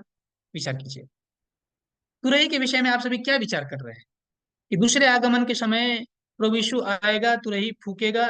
वो तुरही क्या होगा? क्या सचमुच भौतिक तुरही होगा? हम्म, क्या मतलब है? विचार कीजिए, वो तुरही का नाद या फिर कहें उसका आवाज कितना बड़ा है कि आकाश से इस छोर से उस छोर तक सुनाई देगा। अगर ये भौतिक तुरही है, मानिए इंडिया से अगर तुरही फूका जाए और विश्व भर को सुनाई देना है, तो कितना बड़ा होना चाहिए? कितना बड़ा तुरही चाहिए कि सभी विश्व को सुनाई दे? अगर उतने आवाज से अगर फूक दिया जाए तो इंडिया के लोगों का क्या हाल होगा? क्या खान रहेगा? विचार कीजिए, एक जो बस, सामान्य बस जाता है और जब हॉर्न मारता है हमारे पास आकर के, तो वैसे उस समय हमारी अवस्था क्या होती है? क्या हम उसे सुन सकते हैं? कब कान फाट जाएगा, हमारा जाली फाट जाएगी, उस वैसा होता है। परंतु ऐसे ही एक भौतिक तुरही प्रभु यीशु ने ला करके लगा दी और फूंक दी, तो हमारे कानों की अवस्था क्या होगी? विचार कीजिए। ये भौतिक अर्थ नहीं है, आत्मिक तुरही के विषय में बताया जा रहा है। तो विषय जानने के लिए पहले तुरही की विशेषता को जाने। तुरही किस चीज के लिए प्रयोग किया जाता है पुराने नियम में भी अगर हम देखें, तो संकेत के रूप में। हाँ, किसी एक चीज की सूचना देनी है तो उससे फूक करके पे पे पे पे पे, संकेत देने के लिए, हाँ आओ इधर इकट्ठा हुओ, इसके लिए तुरही फूकी जाती थी। वचन को बहुत दूर तक ले फैलाने के लिए। और क्या वो तुरही अपने आप बजती है? तुरही अपने आप बजती है कि उसे फूकने वाला कोई चाहिए? ऐसे छोड़ दो तुरही अपने आप बजते के बजते रहती है? नहीं, उसे बजाने वाला कोई ना कोई चाहिए। और वो तुरही क्या अपने हिसाब से फूकती है? नहीं, जो बजाने वाला उसे है, जो फूकने वाला है, वो जैसे चाहे उसको फूकता है, और उसके माध्यम से अपने हृदय को लोगों तक पहुंचाता है तुरही के माध्यम से। तो इन चीजों को याद रखिए, और इसके माध्यम से हम आत्मिक तुरही के विषय में देखें। यशायाह की पुस्तक में अगर हम जा करके देखें, तो वहां पर यशायाह को तुरही कहकर बताया जा रहा है। एक बार पढ़कर देखें, 58 का 1 पद। गला खोलकर पुकार, कुछ ना रख छोड़, नरसिंगे का सा ऊंचा शब्द कर, मेरी प्रजा को उसका अपराध अर्थात याकूब के घराने को उसका पाप जता दे। आमीन। अब यशायाह को परमेश्वर क्या कह रहा है? नरसिंहे सा शब्द ऊंचा करके बोल, नरसिंगा तुरही कहकर यशायाह यशायाह को बताया जा रहा है। सचमुच यशायाह तुरही था? पै पै पै पै पै करता था? नहीं। अगर आप सभी को मालूम हो तो कभी कभी हम इंसानों को, जो बहुत ज्यादा बोलता है उसे क्या, कितना बोल रहा है, कितना बोल रहा है, कितना स्पीकर जैसा बोल रहा है, ऐसा हम कहते हैं। तो यहाँ पर जो हम देखें तो आत्मिक रूप से उस तुरही को प्रयोग करके, भौतिक जो तुरही है उसको प्रयोग करके इंसान को, मनुष्य को बताया जा रहा है। और जो मुख से निकलने वाले आवाज है, उसको तुरही का आवाज कहकर, तुरही का शब्द कहकर बताया जा रहा है। किस चीज के लिए वो तुरही फूका जाता था? जैसे तुरही को अगर हम देखें, किस चीज के लिए इकट्ठा होने के लिए तुरही फूकी जाती थी, या फिर कोई गलत काम किया तो पैप कह के दूसरी प्रकार की फूकी जाती थी। यहाँ पर यशायाह को परमेश्वर तुरही फूकने को कह रहा है, परंतु किस चीज के लिए? परमेश्वर की प्रजा को पाप दिखाने के लिए। तुमने पाप किया है, तुमने अपराध किया है, इस चीज को दिखाने के लिए तुरही फूकी जा रही है, फूकी जा रही है। और पाप का मतलब क्या है, विचार कीजिए। हत्या करना, व्यभिचार करना, मूर्ति पूजा करना, क्या यही केवल पाप है? पाप का मतलब क्या है, पाप की परिभाषा क्या है? वो भी पाप है, वो नहीं, वो पाप नहीं है ये नहीं कह रहा हमें, परंतु क्या उतना ही पाप है?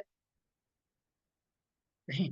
पाप मतलब क्या है? वो चीज जो परमेश्वर के विपरीत है, परमेश्वर की आज्ञा के बाहर है, वो सभी पाप है। परमेश्वर के वचनों को अपने हिसाब से जानना, अपने मतलब से अर्थ लगाना, क्या ये पाप नहीं? विचार कीजिए। अब ऐसी अवस्था में परमेश्वर किसी एक व्यक्ति को चयन करके क्या बता रहा है, जाओ, तुम सभी ने गलत सीखा है, गलत कर रहे हो, इस चीज को गवाही दो। और उसी को तुरही का शब्द कहकर कहा जा रहा है। तो ऐसे स्पीकर बना करके बोल कौन रहा है? परमेश्वर बोल रहा है। किसको माध्यम बना करके? यशायाह को माध्यम बना करके। जैसे आप सभी ने वक्ताओं को बोलते हुए सुना होगा कि पवित्र आत्मा मेरे माध्यम से बोलती है, ऐसे आप सभी ने सुना होगा। आत्मा क्या करती है कभी भी? शरीर को प्रयोग करके उस आत्मा का वचन प्रचार करती है। यदि परमेश्वर की ओर की आत्मा है तो कौन सा वचन निकलता है? सत्य का वचन। परंतु यदि परमेश्वर की ओर की आत्मा नहीं, तो क्या सत्य का वचन निकल सकता है? नहीं निकल सकता। वैसे आत्मिक रूप से अगर हम तुरही को देखें तो इंसान को बताया जा रहा है, मनुष्य को। और जो तुरही का आवाज है, तुरही के शब्द है, वो वचन को बताया जा रहा है, वचन की गवाही देना है इसको। और तुरही फूकने वाला कौन है? हम्म, जैसे मुख्य पद में भी देखा तो स्वर्गदूत तुरही फूकते हैं, स्वर्गदूत। शरीर को प्रयोग करने वाले आत्मा, ये मतलब है। तो ऐसे तुरही फूकने वाला कौन है? आत्मा। तुरही मनुष्य। और तुरही का शब्द मतलब गवाही के वचन। हाँ, ये बातें मेरे प्रजाओं को सिखाओ, बताओ। ये ये चीजें हैं। उसके बाद ये तुरही कहाँ से फूकी जाएगी? दूसरे आगमन के समय प्रभु यीशु तुरही फूकेगा और अपने लोगों को इकट्ठा करेगा, ये बताया है। और तुरही फूकी कहाँ से जाएगी, ये बात महत्वपूर्ण है। मेरे घर से, कि आप सभी के घर से? कहाँ से? कहाँ से फूकी जाएगी? भारत से, नेपाल से? हाँ, कि आकाश से ही? कहाँ से फूकी जाएगी? चलिए, यूएल की पुस्तक में अगर हम जाकर के देखें, 2 अध्याय में, एक पद में, मैंने यहाँ नहीं रखा है, आप सभी पढ़िएगा बाद में, कि वहां पर अगर हम जाकर के देखें कि जो सियोन है, सियोन पर्वत, सियोन पहाड़, वहां से तुरही फूकी जा रही है। तुरही, सियोन का भी आत्मिक मतलब है, जो हम 2-3 कक्षाओं के बाद में सीखेंगे। सियोन का मतलब, सियोन का पहाड़ मतलब उद्धार का पहाड़, हमने सीखा है, उद्धार का पहाड़, उद्धार का स्थान। उस उद्धार के स्थान से तुरही फूका जाएगा। तुरही का मतलब क्या है? मनुष्य। और फूकना मतलब क्या है? गवाही देना। दूसरे आगमन के समय भी उद्धार का पहाड़ दिखाई पड़ेगा, वहां पर एक व्यक्ति दिखाई पड़ेगा, और वहां से वो क्या करेगा? प्रकाशित वचनों की गवाही देगा। इसका मतलब ये है, सुनो सुनो मंडली वालों, कलशिया हो, वचन वालों सुनो, तुम अब सभी भ्रम में हो, इसका मतलब ये है, कह करके गवाही देगा। तो हर एक स्थान से नहीं फूका जा सकता, सिय्योन पर्वत से तुरही फूका जा सकता है, यदि परमेश्वर का है तो। परमेश्वर का पहले आगमन के समय ही प्रभु यीशु ने क्या किया? सिय्योन पर्वत का मतलब है उद्धार का पहाड़। और उद्धार का पहाड़ कब दिखाई पड़ता है, कब? शुरू से ही उद्धार का पहाड़ होता है। विचार कीजिए कि एक निश्चित समय के बाद दिखाई पड़ता है। कब दिखाई पड़ता है उद्धार का पहाड़? हम्म कब? पहले विद्रोह का पहाड़ दिखाई पड़ता है, विद्रोह का पहाड़, उसके बाद विनाश का पहाड़ दिखाई पड़ता है, और उस विनाश के पहाड़ के अंत के बाद उद्धार का पहाड़ दिखाई पड़ता है, विद्रोह विनाश के काम के बाद। पहले आगमन के समय में बपतिस्मा देने वाला यूहन्ना पहले आया, उसने प्रचार किया, उसको शास्त्री फरीसियों ने विनाश किया। उसके बाद प्रभु यीशु आए और उद्धार की वचन की घोषणा की, उद्धार के वचनों को प्रचार किया। पहले आगमन के समय परमेश्वर ने किसे तुरही बनाया? प्रभु यीशु को तुरही बनाया। परमेश्वर की पवित्र आत्मा आकर के प्रभु यीशु के साथ वास की, और उन्होंने वचन को प्रचार किया। और जितने लोग प्रभु यीशु के समूह में आए, उस तुरही की आवाज को सुन करके सिय्योन पहाड़ पर आए, वही लोग उद्धार प्राप्त कर सके पहले आगमन के समय में। ये मतलब है।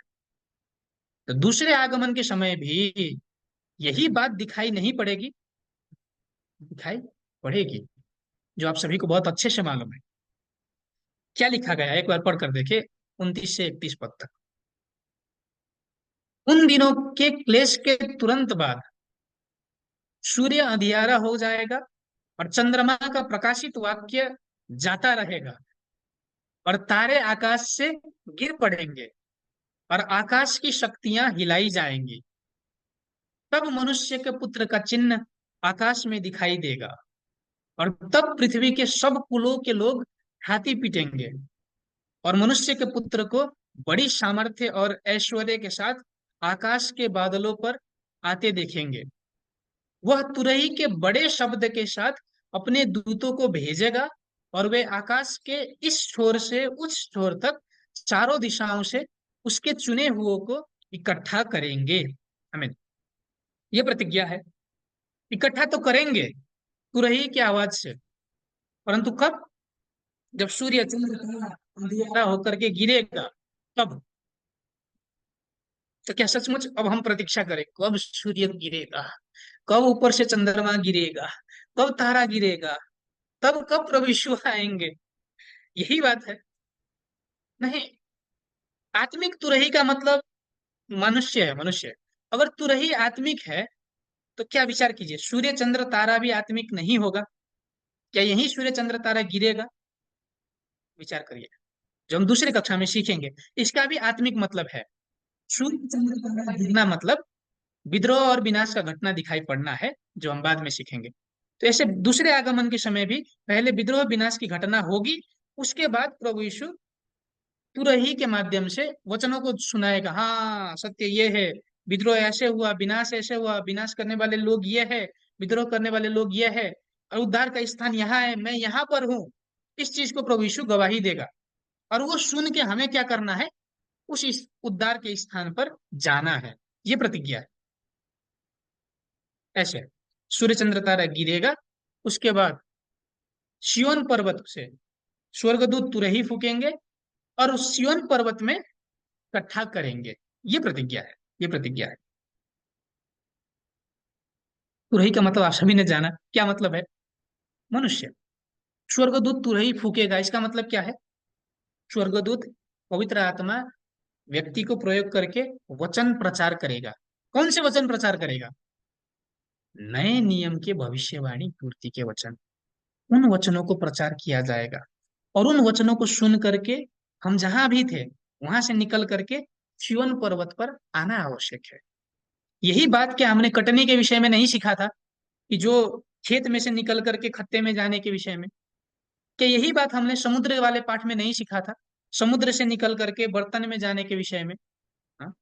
सारी बातें क्या यही बात हमने फसह के विषय में नहीं सीखा था, मृत्यु से निकल करके जीवन में जाना, झूठ के संगठन से निकल करके सत्य के संगठन में जाना? यही प्रतिज्ञा है। दूसरे आगमन के समय ऐसे उद्धार दिया जाएगा। अगर हम प्रकाशित वाक्य की पुस्तक में देखें, तो अगर आप सभी किसी को मालूम है कि कितने हैं तुरही प्रकाशित वाक्य में, अगर हम जाकर के देखें तो कितने तुरही फूके जाएंगे? चलिए मैं दिखाता हूं आप सभी को। 8 अध्याय में जाकर के पढ़े। जब उसने 7वीं मुहर खोली, तो स्वर्ग से आधे घंटे तक सन्नाटा छा गया। तब मैंने उन सातों स्वर्गदूतों को देखा, जो परमेश्वर के सामने खड़े रहते हैं, और उन्हें 7 तुरहियां दी गई। हमें तो यहाँ पर अगर हम देखें तो प्रकाशित वाक्य में 7 तुरहियां हैं, और वो 7 तुरही किसे दी जा रही है? 7 स्वर्गदूतों को दी जा रही है। तो यहाँ पर जो तुरही बताई जा रही है, क्या वो भौतिक तुरही है? स्वर्गदूत आएगा उड़ते उड़ते, एक बहुत बड़ा तुरही बोक करके उसे फूंकेगा, ये मतलब है? यही मतलब है। विचार कीजिए आप सभी, तुरही का मतलब क्या है? मनुष्य, मनुष्य। दूसरे आगमन के समय ये 7 स्वर्गदूत 7 मनुष्य को प्रयोग करके वचन प्रचार करेंगे, ये मतलब है। ये मतलब सचमुच 7 तुरही फूकेंगे, ये मतलब नहीं है। ये मतलब नहीं है। ऐसे ये 7 आत्माएं ऊपर जो आप देख रहे हैं, आत्माओं को दिखाने का प्रयास किया गया है, ऐसा तो नहीं होता, परंतु आप सभी को समझने के लिए। तो ऐसे स्वर्गदूत तुरही फूके का इसका मतलब क्या है कि ये 7 व्यक्तियों को प्रयोग करके उनके माध्यम से गवाही देगा। जैसे मैं अभी बोल रहा हूं, इसका मतलब क्या है, मुझे तुरही बना करके मेरे मुख से वचन निकाला जा रहा है, आप सभी को सुनाया जा रहा है। तो आप सभी तुरही का आवाज सुन रहे हैं। मैं तुरही बना हुआ इस समय, जैसे यशायाह को बताया गया था, नरसिंहा बन के मेरे वचन गवाही दे। वैसे ही दूसरे आगमन के समय भी 7 दूत, 7 व्यक्तियों को प्रयोग करके, 7 स्वर्गदूत गवाही देगा वचनों को। ये मतलब है, सचमुच तुरही फूकने का नहीं। और वो तुरही को, उस तुरही के स्वर को प्रकाशित वाक्य 11 अध्याय में जा करके देखें, तो उस समय क्या होगा, संसार का राज्य परमेश्वर का राज्य बनेगा। एक बार पढ़ करके देखें। जब 7वें दूत ने अपनी तुरही फूकी, तो स्वर्ग में से इस विषय के बड़े बड़े शब्द होने लगे, जगत का राज्य हमारे प्रभु का और उसके मसीह का हो गया, और वह युगानुयुग राज्य करेगा। आमीन। ध्यान देकर के इसको समझने का प्रयास प्रयास कीजिए। जब 7वें दूत ने अपनी तुरही फूकी, अर्थात जब 7वीं तुरही फूकी गई, उस समय क्या होगा, जगत का राज्य परमेश्वर का राज्य होगा। क्या उससे पहले जितने भी राज्य हैं वो परमेश्वर के हैं कि नहीं? विचार कीजिए। 7वें तुरही फूकने से पहले जो राज्य है वो परमेश्वर का है कि नहीं? नहीं। संसार का राज्य है, जगत का राज्य है, ये बताया जा रहा है। और यहाँ पर राज्य का मतलब क्या है? नेपाल, भारत, चाइना, पाकिस्तान, ये मतलब है राज्य का मतलब। बाइबल में अगर भविष्यवाणी की पुस्तक में देखें तो राज्य का मतलब क्या है? राजा का मतलब क्या है? राजा का मतलब, राजा पास्टर को जनाया जा रहा है, पास्टर को। और राज्य का मतलब, राज्य जा रहा है कलशियाओं को। अब विचार कीजिए, दूसरे आगमन के समय कलशियां क्या हुई है? झूठे वचन को धारण करने के कारण भ्रष्ट हुई है, भ्रष्ट हुई है सभी कलशियां। और वो कलशियां जब झूठे वचन के अंदर है, अपने विचार के अंदर है, अपने विचार से व्याख्या कर रही हैं, तो क्या उस समय वहां पर परमेश्वर आकर के वास कर सकता है? नहीं, नहीं। परंतु जब 7वें तुरही फूकी जाएंगे, सभी कलशियाओं को वचन गवाही दिया जाएगा, और उसके बाद वास्तविकताओं को जान करके सभी परमेश्वर के वचन में एक होंगे, परमेश्वर के वचन में एक होंगे। ये मतलब है, जो कल तक भ्रम में थे, अपने विचार से, हाँ मेरे विचार में ये होगा, वो होगा, ऐसा हो सकता है, वैसा हो सकता है, उस प्रकार से आत्मिक रूप से भ्रम में थे, वहां से निकल करके सत्य के वचन से परमेश्वर के राज्य में परिणत होगा। ये मतलब है। तो 7वां तुरही महत्वपूर्ण है, महत्वपूर्ण। जब तक 7वां तुरही नहीं फूका जाएगा, तब तक परमेश्वर का राज्य प्रकट नहीं होगा, और परमेश्वर का राज्य में परिवर्तन भी नहीं होगा, जगत का राज्य प्रभु का राज्य नहीं बनेगा। ये बात है। तो 7वां तुरही मतलब क्या है? किसी एक व्यक्ति को बताया जा रहा है, किसी एक व्यक्ति को, एक व्यक्ति दिखाई पड़ना आवश्यक है, और उसके बाद उस आवाज को सुन करके परमेश्वर की राज्य की सृष्टि होगी। यही बात अगर हम प्रकाशित वाक्य 10 अध्याय में जाकर के देखें, तो जो 7वें तुरही की शब्द है उसको भेद कहकर बताया जा रहा है। भेद, हम जब सीखेंगे 10 अध्याय तब हम स्पष्ट रूप से सीखेंगे। और वो 7वें तुरही को पहले कुरिन्थियों की पुस्तक में प्रेरित पौलुस ने अंतिम तुरही के विषय में बताया है। जब अंतिम तुरही फूका जाएगा तब क्या होगा, एक बार पढ़कर देखें। देखो, मैं तुमसे भेद की बात कहता हूं, हम सब नहीं सोएंगे, परंतु सब बदल जाएंगे, और यह क्षण भर में, पलक मारते ही, अंतिम तुरही फूकते ही होगा। क्योंकि तुरही फूकी जाएगी और मुर्दे अविनाशी दशा में उठ जाएंगे, और हम बदल जाएंगे। क्योंकि अवश्य है कि यह नाशवान देह अविनाश को पहन ले, और यह मरणहार देह अमरता को पहन ले। और जब यह नाशवान अविनाश को पहन लेगा, और यह मरणहार अमरता को पहन लेगा, तब वह वचन लिखा है पूरा हो जाएगा, जय ने मृत्यु को निगल दिया। तो यहाँ अगर हम समझने का प्रयास करें, तो दूसरे आगमन के समय क्या होगा, जब 7वीं तुरही फूकी जाएगी, अंतिम तुरही फूकी जाएगी, तब मृत्यु पर विजयी होगी। जो नाशवान है वो अविनाशी होगा, जो मरणशील है वो अमरता को प्राप्त होगा। ये प्रतिज्ञा है। ये प्रतिज्ञा है मृत्यु से अनंत जीवन की प्रतिज्ञा, पुनरुत्थान की प्रतिज्ञा दूसरे आगमन के समय। कैसे? दूसरे आगमन के समय सातवां तुरही फूका जाएगा। इसका मतलब क्या है? पवित्र आत्मा के माध्यम से एक व्यक्ति को पुनः गवाही दिया जाएगा, उसके मुख से गवाही दिया जाएगा वचन को। अब विचार कीजिए, आप सभी अनुमान लगा सकते हैं। हाँ, मैंने उत्तर देख लिया आप सभी ने। दूसरे आगमन के समय ये सातवें तुरही का वास्तविकता कौन होगा? किसके माध्यम से सत्य का वचन गवाही दिया जाएगा दूसरे आगमन के समय? विजेता का माध्यम से, यूहन्ना के माध्यम से, जिसने खुली हुई पुस्तक का वचन खाया है। उसको प्रयोग करके प्रभु यीशु क्या करेगा? सभी को वचन सिखाएगा। यही प्रतिज्ञा है। वो व्यक्ति के माध्यम से नए नियम के भविष्यवाणी पूर्ति के वचन प्रचार किए जाएंगे। और वो यूहन्ना पुराना यूहन्ना नहीं, जो आज से 2000 वर्ष पहले जो यूहन्ना था वही यूहन्ना नहीं, उसके स्थान पर आया हुआ नया व्यक्ति है। इसीलिए उसे नया यूहन्ना कहकर आसानी समझने के लिए नया यूहन्ना कहा जाता है। तो सातवें तुरही का वास्तविक स्वरूप विजेता, जो नया यूहन्ना, प्रभु यीशु का दूत, विश्वास योग्य बुद्धिमान दास, सभी एक ही व्यक्ति को जलाता है। वो व्यक्ति दूसरे आगमन के समय पहले प्रकट होना आवश्यक है, और उसके बाद तुरही फूकेगा। इसका मतलब वचन को गवाही देगा, सत्य के वचन को गवाही दिया जाएगा, और उस गवाही को सुन करके शिवन पर्वत में आना आवश्यक है। ये प्रतिज्ञा है। तो आप सभी, क्या लग रहा है, आप सभी तुरही की आवाज को सुन रहे हैं अब अभी इन कक्षाओं के माध्यम से? क्या कर रहे हैं? तुरही की आवाज को सुन रहे हैं। कितने तुरही? सातवें तुरही की आवाज को। अगर सातवां तुरही फूका जा रहा है तो विचार कीजिए, एक से लेकर छह तक फूक चुकी होंगी कि फूकने को बाकी होंगी? हम बाद में प्रकाशित वाक्य जब सीखेंगे तब देखेंगे। तो अगर सातवीं आ रही है, इसका मतलब एक से छह तक हो चुकी। ये बातें आप सभी को गवाही दी जा रही है प्रभु यीशु के माध्यम से। मैंने अपने हिसाब से नहीं दिया, वचन के माध्यम से जो बाइबल में लिखा गया उस हिसाब से प्रचार किया जा रहा है, ताकि वहां से निकल करके उद्धार के स्थान में आए। ये मतलब है। अगर हम देखें, जैसे परमेश्वर की तुरही है वैसे ही शैतान की तुरही भी है। तुरही का मतलब क्या है? पास्टर, या फिर एक व्यक्ति जो वचन प्रचार करता है। क्या पास्टर, सभी पास्टर परमेश्वर के हैं? परमेश्वर का पास्टर है कि शैतान का पास्टर है? इसको पहचाने कैसे? किस चीज के माध्यम से? सत्य का वचन है कि नहीं, किस चीज के माध्यम से? हो सकता है आप सभी को थोड़ा बड़ा लग रहा हो, थोड़ा कठिनाई हो रही है शब्द को सुनते हुए। शैतान का पास्टर, ये शब्द आप सभी को कठिनाई हो रही हो, परंतु बाइबल को अगर हम आधार बना करके देखें तो वास्तविकता यही है। जो व्यक्ति परमेश्वर के वचन के स्थान पर अपने विषय को गवाही देता है, अपने विचार से परमेश्वर के वचन को व्याख्या करता है, वो परमेश्वर का नहीं है।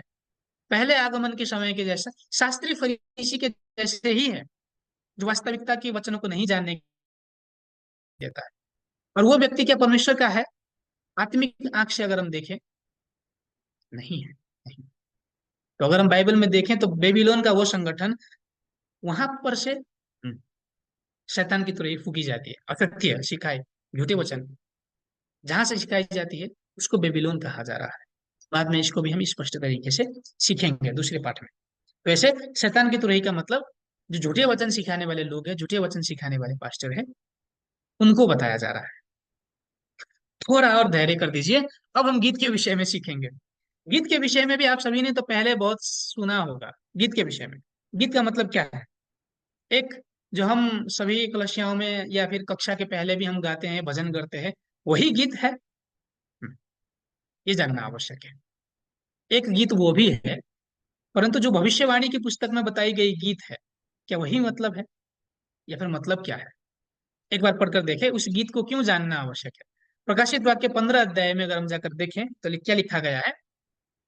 तब मैंने आग मिला हुआ कांच का सा समुद्र देखा, और जो लोग उस पशु और उसकी मूर्ति पर उसके नाम के अंक पर जयवंत हुए थे, उन्हें उस कांच के समुद्र के निकट परमेश्वर की वीणाओं के लिए हुए खड़ा देखा। वे परमेश्वर के दास मूसा का गीत और मेमने का गीत गाकर कहते थे, हे सर्वशक्तिमान प्रभु परमेश्वर, तेरे कार्य महान और अद्भुत है। हे युग युग के राजा, तेरे चाल ठीक और सच्ची है। हमें ये दूसरे आगमन के समय की प्रतिज्ञा है, वास्तविकता दिखाई पड़ेगी, इसलिए हमें जानना आवश्यक है। दूसरे आगमन के समय क्या होगा कि जो जय पाने वाले लोग हैं, जयवंत हुए लोग, विजेता जो है, वो किस चीज पर विजयी हुआ है? पशु, उसकी मूर्ति और उसके अंक पर, 666 छाप जो हमने देखा था, उसके अंक पर विजय हुआ जो व्यक्ति है, वो क्या कर रहा है? गीत गा रहा है। मूसा का गीत गा रहा है और मेमने का गीत गा रहा है। इसका मतलब क्या है? क्या सचमुच पुराने नियम के समय के गीत को बना करके गा रहा है, या फिर जो हम कलसियाओं में भजन गाते हैं वो भजन गा रहा है? क्या मतलब है? अगर हम भजन संहिता की पुस्तक में जाकर के देखें तो वहां पर क्या लिखा गया है, 119 अध्याय में 54 पद को, 172 पद को जाकर के देखें, तो जो परमेश्वर का वचन है उसे गीत के रूप में बताया जा रहा है। जो परमेश्वर की विधियां हैं उसे गीत के रूप में बताया जा रहा है। और स्पष्ट तरीके से अगर हम जाने तो व्यवस्था विवरण की पुस्तक में अगर हम देखें, तो जब मूसा के माध्यम से परमेश्वर ने भौतिक इजरायलियों को मिस्र से निकाल करके कनान देश में प्रवेश कराया, उस समय परमेश्वर ने मूसा को क्या आज्ञा दी कि जो भविष्य में होने वाली गीत है, बातें हैं, उसको गीत बना करके गा। अभी तो ये लोग मुझे मान रहे हैं, परमेश्वर परमेश्वर कह रहे हैं, परंतु जब वो कनान में प्रवेश करेंगे तब भूल जाएंगे। जब अच्छी चीजों का उपभोग करेंगे तब मुझे भूल जाएंगे। तो उस समय जो जो घटनाएं दिखाई पड़ेंगी उसे गीत बनाकर बोल, इजरायली की संतानों को बता, यह कहकर परमेश्वर ने आज्ञा दी थी। आप सभी व्यवस्था विवरण 31 अध्याय को बाद में अगर आप सभी के पास समय हो तो पढ़िएगा, वहां पर वो विषय उल्लेख किया गया है। तो वैसे विशेष करके गीत के रूप में हम्म भविष्य में होने वाली घटनाओं को याद रखने के लिए, समझने के लिए बताया जा रहा है बाइबल में। जैसे अगर आप सभी को जो भजन आप सभी गाते हैं, अगर आप सभी ने ध्यान दिया हो, तो वो भजन में क्या समावेश होता है कि जो होने वाली घटना है उसके विषय में समावेश किया जाता है। जैसे एक भजन है नेपाली में, आप सभी वहां पर है कि नहीं, लजाऊ है सियोन सम्म कहकर एक भजन है कि चलो हम सभी सियोन पर जाएं, ऐसा कुछ भजन इंडिया में है कि नहीं मुझे मालूम नहीं। चलिए सियोन पर जाइए, ये खल के वचन कि जो भविष्य में दिखाई पड़ेगी, सियोन पर्वत दिखाई पड़ेगा, उस समय हमें सियोन में जाना है। उस चीज को बना करके भजन बनाया गया है। बहुत सारे उदाहरण है, परंतु मुझे हिंदी विषय में उतना मालूम नहीं भजन के विषय में, परंतु नेपाली में बहुत सारे उदाहरण है। ऐसे भजन के माध्यम से, गीत के माध्यम से जो भविष्य में दिखाई पड़ने वाली घटनाएं हैं उसको बाइबल में बताया गया है। तो इसे गीत का मतलब वास्तव में क्या है? वचन को दर्शाया जा रहा है, वचन को। और जो हमने पहले देखा था मूसा का गीत, मतलब मूसा किस वचन का प्रतिनिधि है? पुराने नियम के समय का प्रतिनिधि है। मूसा जब हम कहते हैं तो पुराने नियम का समय हमें स्मरण होता है। तो मूसा का गीत का मतलब पुराने नियम के बाइबल के वचन, पुराने नियम। और मेमने का गीत मतलब नए नियम के बाइबल के वचन। और गीत गाना मतलब क्या है? गीत गाना मतलब वचन को गवाही देना, ये मतलब है। जो जय पाए हुए लोग हैं वो क्या कर रहे हैं? मेमने का गीत भी गा रहे हैं और मूसा का गीत भी गा रहे हैं। इसका मतलब क्या है? पुराने नियम के वचनों के विषय में भी गवाही दे रहे हैं और नए नियम के वचनों के विषय में भी गवाही दे रहे हैं, ये बात है। ये बात है। और अगर हम बाइबल में और अच्छे तरीके से जाएं तो प्रकाशित वाक्य 14 अध्याय में वहां पर 1,44,000 दिखाई पड़ रहे हैं। और वो 1,44,000 क्या करते हैं? एक नया गीत गाते हैं, नया गीत।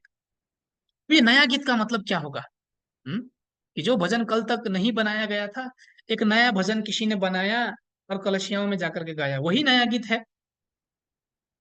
बाइबल में बताया गया, भविष्यवाणी में बताया गया नया गीत। विचार कीजिए। नहीं, नहीं, जो गीत कल तक नहीं सुनाई दी थी वो गीत गाया जा रहा है। विचार कीजिए, कल तक हमने कौन से वचन को नहीं सुना था? कौन से वचन को? इतिहास के वचन को, शिक्षा के वचन को, भविष्यवाणी के वचन को, या फिर पूर्ति के वचन को? पूर्ति के वचन को नहीं सुना था। हाँ? सूर्य चंद्र तारा अंधियारे होने की बात आप सभी को मालूम थी कि नहीं? पहले भी मालूम था। तुरई फूकने की बात मालूम था कि नहीं? परंतु उसका मतलब मालूम नहीं था, वास्तविकता मालूम नहीं थी, परंतु सुना तो था। तो ये नया गीत का मतलब क्या है? नए नियम के भविष्यवाणी पूर्ति के वचन, उस चीज को गवाही देना, ये मतलब है। और ये गवाही देने वाले लोग कितने हैं? 1,44,000। 1,44,000, विचार कीजिए। ये 1,44,000 क्यों गीत गा पा रहे होंगे? क्यों? छाप में अगर आप सभी ने ध्यान दिया हो, तो जो छाप, परमेश्वर का छाप लगाया गया था सिय्योन पर्वत पर 14 अध्याय में, तो कितने व्यक्तियों के माथे पर छाप था परमेश्वर का, प्रभु यीशु का? 1,44,000 के माथे पर था। और वो छाप होने के कारण अब ये गवाही दे सक रहे हैं। जिसके पास छाप नहीं है, क्या वो गवाही दे सकता है? अगर मेरे पास वचन ही नहीं है, तो क्या मैं आप सभी को सिखा सकता हूँ क्या इसका मतलब ये है, इसका मतलब ये है? नहीं सिखा सकता, नहीं सिखा सकता। तो ये 1,44,000 क्या है? नए नियम के भविष्यवाणी पूर्ति के वचन। अगर और स्पष्ट तरीके से कहें, तो प्रकाशित वाक्य की पुस्तक को स्पष्ट तरीके से जानने वाले लोग हैं जो गवाही देंगे इन चीजों को। ये प्रतिज्ञा है। जैसे नया गीत का मतलब नए नियम के भविष्यवाणी पूर्ति के वचन, ये है। तो आज हमारा कक्षा थोड़ा सा बहुत ज्यादा लंबा हो गया, इसको हम अंत करेंगे और जो हमने मुख्य चीज सीखी उसको पुनः स्मरण करने का प्रयास करेंगे। जो दृष्टांत किया हुआ तुरही है, उसका मतलब क्या है? जग जाहिर किया जाने वाला वचन। इसका मतलब सभी को जो वचन बताना आवश्यक है, उसको तुरही फूकना आवश्यक है। जैसे आप सभी, जब हम संसार में भी कोई जो चीज हमें गोप्य होती है, वो हम हल्ला करके बताते हैं, या फिर जो सभी को सुनाना है वो चीज हम हल्ला करके बताते हैं। जो सभी को बताना जाना है, हाँ, जोर जोर से बोल करके, हाँ, सभी सुनो सुनो सुनो। अगर आप सभी को मालूम हो, तो गांव गांव में पहले हुआ करता था, ढिंडोरा पीटा जाता था, सुनो सुनो सुनो कह करके, कि जो बात सभी को जानकारी दिया जाना जाता था माइक के माध्यम से। अभी भी होता है कि जो कुछ सूचनाएं हो, तो वो माइक के माध्यम से जानकारी दी जाती है। कारण क्यों? सभी लोग उसे सुने और उसके साथ सतर्क हो सके, जो सूचना है उसको पालन कर सके। उसी को उदाहरण बना के परमेश्वर ने क्या किया, कि मैं भी तुरही फूकूंगा, और उस समय तुम सब भी सुनना। और सुन करके कहा आना, जहां से तुरही फूकी जा रही है वहां आना। ये प्रतिज्ञा है। तो तुरही का मतलब क्या था? मनुष्य। तुरही फूकने वाला कौन है? पवित्र आत्मा, स्वर्गदूत। और तुरही से फूके जाने वाला वचन क्या है?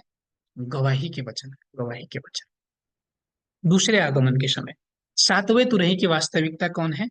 विजेता, नया यूहन्ना, जिनके माध्यम से नए नियम के भविष्यवाणी पूर्ति के वचन, व्याख्या सभी विश्वासियों को बताया जाएगा। आप सभी जो सुन रहे हैं तुरही की आवाज, वो उसी व्यक्ति के माध्यम से आई हुई आवाज है, जो आप सभी आज सुन रहे हैं। उसको सुनना केवल, हाँ बहुत अच्छा आवाज है, सुन करके उतना ही नहीं, जहां से वो फूका गया है वहां पर आओ। ये प्रभु यीशु की प्रतिज्ञा है, आज्ञा है। तो उसे पालन करना आवश्यक है। जैसे शैतान की तुरही का शब्द का मतलब असत्य, झूठे वचन, ये मतलब है। दृष्टांत किया गया गीत का मतलब क्या है? वचन। मूसा का गीत पुराने नियम बाइबल के वचन, मेमने का गीत नए नियम के बाइबल का वचन। और गीत गाना मतलब वचन को गवाही देना। नया गीत मतलब नए नियम के भविष्यवाणी पूर्ति के वास्तविकताओं को गवाही देना, उसके सुसमाचार को। हो सकता है अभी तक हमने जो सुसमाचार सुना है वो केवल पहले आगमन के समय प्रभु यीशु ने क्या क्या किया, उस चीज को सुसमाचार बना करके हम सभी गवाही देते आ रहे हैं अभी तक, जो कलसियाओं में होते आ रहा है। परंतु जब दूसरे आगमन के समय प्रभु यीशु नए नियम की भविष्यवाणी पूरी करेगा, उसको भी सुसमाचार बना करके सभी कलसियाओं को गवाही दिया जाएगा, एक व्यक्ति के माध्यम से, नया यूहन्ना के माध्यम से। और उस समय हमें सुन करके सिय्योन पहाड़ को खोज करके वहां पर भाग कर जाना, इकट्ठा होना आवश्यक है। प्रभु यीशु ने कहा मैं इकट्ठा करूंगा, तो इसका मतलब क्या? सभी को उठा उठा करके, घर से उठा उठा करके लेकर के जाएगा? नहीं। कटनी करूंगा ये मतलब है, जब आवाज को सुनो वहां पर आओ, ये मतलब है। जब मैं जाल मारूंगा वहां से अच्छी मछलियां बन करके बर्तन में आओ, ये मतलब है। तो इसीलिए मैं आशा करता हूं कि आप सभी इन वचनों को ज्ञान के रूप में नहीं, केवल ज्ञान के रूप में नहीं, वास्तविकता उतरे मुझे करना क्या है, कि मैं कहाँ हूँ इस समय। हम्म? क्या कल तक मैंने तुरही का आवाज सुना था? सातवें तुरही का अभी फूकी जा रही है कि नहीं? यदि फूकी जा रही है तो कहाँ से फूकी जा रही है? उस स्थान पर भाग करके जाना आवश्यक है, क्योंकि वहां पर मेमना खड़ा हुआ है दूसरे आगमन के समय। तो इन वास्तविकताओं को पहचानना आवश्यक है, पहचानना आवश्यक है उद्धार के लिए। चुने हुए लोगों को उद्धार दिया जाएगा इकट्ठा करके। तो इसलिए मैं आशा करता हूँ कि आप सभी उन व्यक्तियों में पढ़ेंगे। चलिए आज के वचनों को यहाँ तक रखते हुए प्रभु के द्वारा सिखाए गए प्रार्थना के माध्यम से अंत करेंगे। हे हाम्रा पिता जो स्वर्गमा हुनुहुन्छ तपाईँको नाम पवित्र होस्, तपाईँको राज्य आओस्, तपाईँको इच्छा स्वर्गमा पुरा भए जस्तै यस पृथ्वीमा पुरा भएको होस्। हामीलाई आज हाम्रो दैनिक भोजन दिनुहोस्, हाम्रो अपराध क्षमा गर्नुहोस् जसरी हामीले आफ्नो प्रतिलाई क्षमा गरेका छौँ। हामीलाई परीक्षामा पर्न दिनुहोस् तर दुष्टबाट छुटाउनुहोस्, किनकि राज्य खराब महिमा सदा सर्वदा तपाईँकै हो। हमें परमेश्वर को महिमा के रूप में ताली चढ़ाएंगे। नमस्ते आप सभी को। आज थोड़ा बहुत ही ज्यादा लंबा हो गया, माफ कीजिएगा। आप सभी आराम कीजिएगा, हम दूसरे कक्षा में फिर करेंगे। नमस्ते।